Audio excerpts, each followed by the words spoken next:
Navbatdagi misolimiz 45.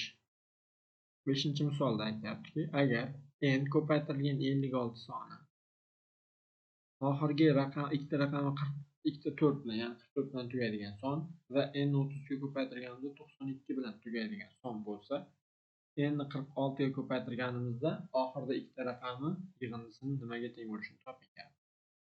Buning uchun shunday mulohaza yuritamiz.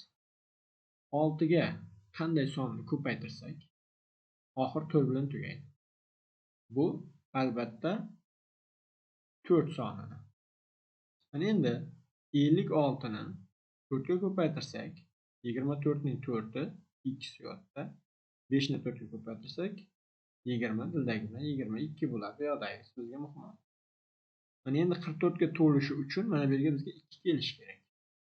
Va 2 mana bu yerda 4 ning oldida turgan sonni 6 ga ko'paytirganimizda hosil bo'ladi. 6 ni qanday songa ko'paytirsak 2 bilan tugashi bizga ma'lum, 2 bo'lishi kerak. Demak, mana bu yerda n sonimiz 24 bo'lyapti.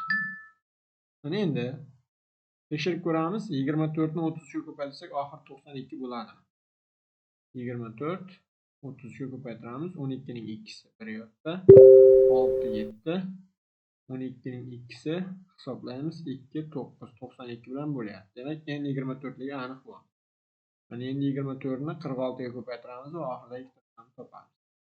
24 ning 4i x yotda, 12 14 16.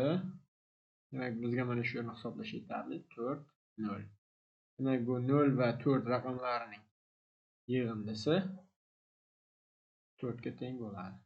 4 degan joyga esa bizda mana D